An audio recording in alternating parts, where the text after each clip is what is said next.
My story is on King Midas and his golden touch. King Midas was a great king who had a huge empire. He owned everything a man could wish for, but his most prized possession was his daughter Philomena. She was his youngest child and the loveliest. Her eyes were dark brown.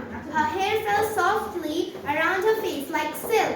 Her skin was as soft as velvet. She sang like a nightingale and danced like a butterfly. But her most wonderful gift was her smile. When Philomena smiled, everyone became happy. Her name meant, I am loved. Though he had everything, Midas was still a very greedy man.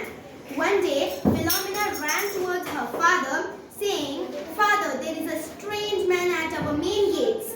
Midas took Philomena by her hand and went towards the gate. There stood Silenus, the teacher of god Dionysus. Midas welcomed by saying, Silenus, I am very honored by your visit. You must be tired from your journey. Please come in and take rest. Midas sent for servants to look after Silenus. He ordered the finest drinks and food to be prepared as a banquet held in honor of his guests. Musicians and dancers entertained the visitor, and the gentle splashing of fountain lulled him to sleep. Silenus was grateful. The next day, when he had to leave, he said to the king, King Midas, you have given me so much. I cannot leave you without giving a present. What do you wish for? Midas thought and thought. He was a very greedy man. Yet, when he got an opportunity to fulfill his wildest dream, he did not know what to ask for. What about the finest horse in the world? What about a place that would be famous as one of the wonders of the world? At last, he spoke. Silenus, you are too generous. I cannot think of anything unless. Well, come on, speak your wish, commanded Silenus. No, I cannot. Midas hesitated again, trying to sound as if he wanted nothing when he really wanted more than a man had the right to ask for. Are you sure? Asked Silenus, with his cunning eyes gleaming. I need more time, said Midas. Very well, replied Silenus. I must leave you now, but remember my gift. Your wish will be granted, whatever it may be. Midas strolled under the trees, shaded from the brilliant sun. Suddenly he looked up at the sky. He gazed at the sun's rays and thought, the light of the sun is so wonderful. It seems that everything it touches turns to gold.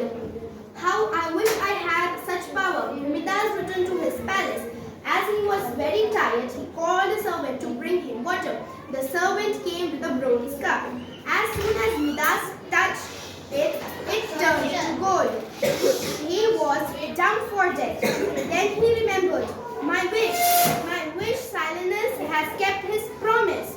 But do I really have the power of everything turned I touch to gold? Midas ran around the room, touching pillars, tables, and chairs. They all instantly to gold. They turned all instantly to gold. It works, he cried. I shall be the wealthiest man in the world ever known. He danced, he shouted, and he ran through his palace, touching everything he could. Soon the palace was ablaze with golden light. How rich I am, he shouted in triumph. Exhausted, he returned to his throne room and sat down. He lifted the golden cup to his mouth. No water poured out to his parched lips. Only a bitter golden powder. This water tastes like mud. Bring me peaches, he demanded. A servant returned with drink and a bowl of fruit. King Midas picked up a peach, but as he bit into he screamed, this peach is hard as a rock. He looked at it and it had turned into gold. Midas was crowning with delight. I'm so rich, he shouted, dazzled by the light flashing from the golden throne and the pillars all around him.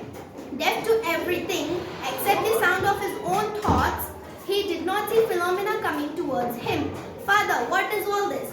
Midas bent down to lift her. Philomena, look, Look around you. Isn't it wonderful? Everything I touch turns to gold. But Philomena could say anything. She too had turned to gold. Midas looked down at Philomena. He touched her face, but her skin was hard as ice. Her hair felt like thorns and her smile was an ugly grin. His tears fell down on her cheeks and formed golden blisters. What have I done? God Dionysus, forgive my greed. Philomena is more precious to me than all this gold could ever be. For many days and nights, King Midas lay weeping on the ground until his tears formed a golden pool beside him. Seeing his despair, Dionysus took pity on him. He ordered the king to bathe in the river Pactolus. Midas dragged himself to the river. The water took away his terrible gift. Midas walked humbly back to his palace, stopping from time to touch a tree or a stone. His touch did not change any change. As he neared the palace garden, he saw a girl dancing as lightly as a butterfly. He heard a laugh as sweet as the nightingale's song and saw a smile that warmed away his happiness. It was Philomena. So the moral of the story is we should never be greedy in our life. Thank you.